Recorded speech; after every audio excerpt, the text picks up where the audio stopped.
नमस्कार दोस्तों, मेरा नाम है एच आर तिवारी।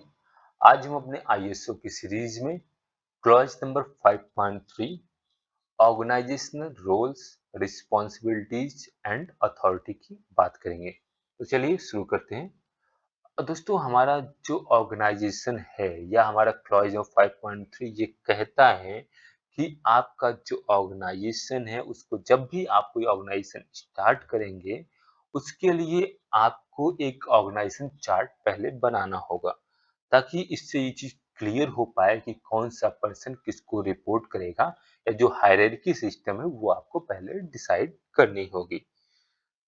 और इसके साथ-साथ आपका जो टॉप मैनेजमेंट है, वो जैसे आपने हायरार्की तो बना ली, और लेकिन आपका जो टॉप मैनेजमेंट उनको साथ-साथ ये भी इंश्योर करना है कि किस पोस्ट के लिए क्या काम है, या उस पर्सन को या उस पोस्ट पे बैठा हुआ पर्सन कितना काम करेगा आपका। ये चीज़ें फिक्स करना बहुत ही रिक्वायरमेंट है आपके ऑर्गेनाइजेशन के डेवलपमेंट के लिए या फूड सेफ्टी के लिए भी, क्योंकि अगर आप ये चीज़ इंश्योर नहीं करेंगे कि कौन-सा पर्सन कितना काम करेगा या क्या काम करेगा, तो अगर इसमें क्लैरिटी नहीं है, तो आपकी जो एक्सपेक्टेड रिजल्ट्स हैं, वो आपको नहीं मिल पाएँगे। और ये आपका जो क्लॉज़ ऑफ 5.3 है, ये कहता है साथ के साथ कि आपकी जो रिस्पॉन्सिबिलिटीज़ तो आपने दे दी। आपने रिस्पॉन्सिबिलिटीज़ किसी पर्टिकुलर पोस्ट के लिए या किसी पर्टिकुलर डेज़िग्नेशन के लिए आपने रिस्पॉन्सिबिलिटीज़ फिक्स कर दी। लेकिन साथ के साथ उसको आपको अथॉरिटी भी देनी होगी।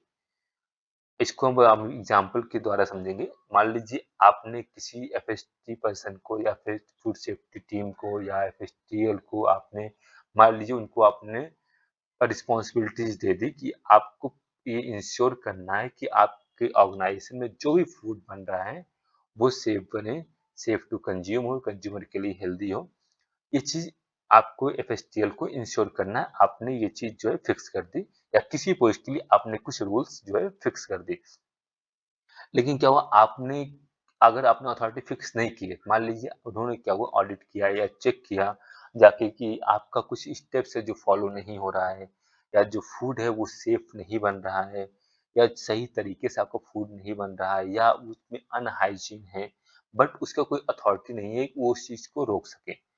तो ऐसी कोई भी रिस्पॉन्सिबिलिटीज किसी काम की नहीं है अगर उसके पास, उस डेजिग्नेटेड पर्सन के पास कुछ भी अथॉरिटी ना हो कि वो उस चीज को रोक सके, क्योंकि अगर वो उसको रोक नहीं पाएगा तो वो प्रोडक्ट आपका वैसे कि वैसा खराब बनता रहेगा, अनहाइजीनिक बनता रहेगा। उससे आपका जो ऑर्गेनाइजेशन उसके डेवलपमेंट के लिए फूड सेफ्टी फेलियर्स के भी चांसेस बनते हैं। इसलिए ये चीज क्लॉज नंबर 5.3 है। इसमें क्लियर किया गया है कि आप जिस भी हर पोस्ट के लिए उनकी रोल्स और रिस्पॉन्सिबिलिटीज जो है फिक्स तो करेंगे ही करेंगे, साथ के साथ उनको आपको अथॉरिटीज भी देनी होंगी। और इसमें कुछ और क्लॉज नंबर जो 5.3 है, इसमें कुछ चीजें और कही गई, लाइक आपका जो टॉप मैनेजमेंट है वो एफएसएमएस के लिए आपका रोल्स, रिस्पॉन्सिबिलिटीज, अथॉरिटीज फिक्स करेगा, और कौन पर्सन किसको रिपोर्ट करेगा ये भी टॉप मैनेजमेंट आपका फिक्स करेगा। जो हमारी हायरार्की चार्ट है इसमें फिक्स करेगा कि कौन सा पर्सन किसको और क्या चीजें कब रिपोर्ट करेगा, ये चीजें हमारी फिक्स होनी चाहिए।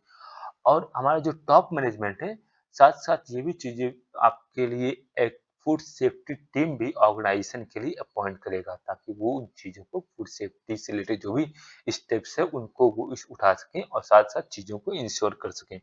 और एफएसटी साथ-साथ, अगर आपका टीम एफएसटी टीम है, आपके पास फूड सेफ्टी टीम है आपके ऑर्गेनाइजेशन में, साथ के साथ आपका टॉप मैनेजमेंट एक आपका फूड सेफ्टी टीम लीडर या एफएसटीएल को भी अपॉइंट करेगा आपके ऑर्गेनाइजेशन में। और दोस्तों, हमारा जो क्लॉज नंबर 5.3.2 है इसमें आगे, उसमें आपका जो एफएसटीएल है, जो फूड सेफ्टी टीम लीडर है, उसके लिए रिस्पॉन्सिबिलिटीज बताई गई हैं। उसकी क्या-क्या रिस्पॉन्सिबिलिटीज है या क्या-क्या रोल्स हैं उसके, लाइक उसमें बताया गया है। जो आपका एफएसटीएल है वो आपकी अपनी ऑर्गेनाइजेशन में एफएसएमएस के इस्टेब्लिशमेंट के लिए उसकी इम्प्लीमेंट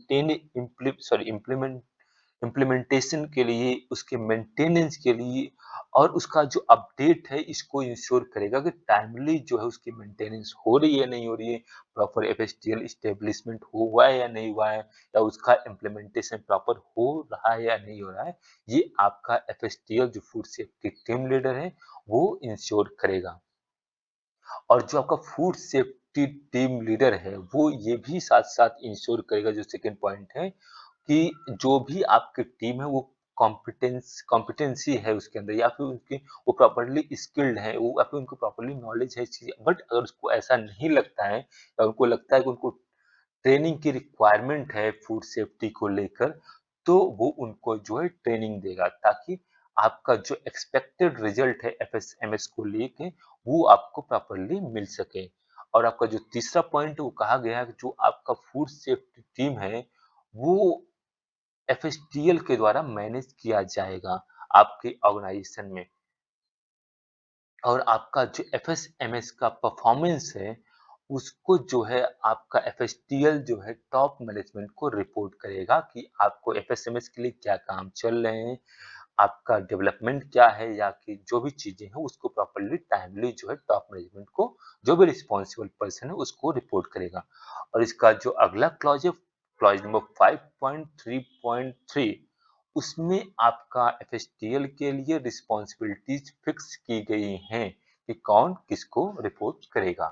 तो दोस्तों ये था आपका क्लॉज नंबर 5.3 का 5.3 क्लॉज नंबर 5 का। उम्मीद करता हूँ ये वीडियो आपको पसंद आया होगा। अब पसंद आया हो तो लाइक और सब्सक्राइब कीजिए। Thank you.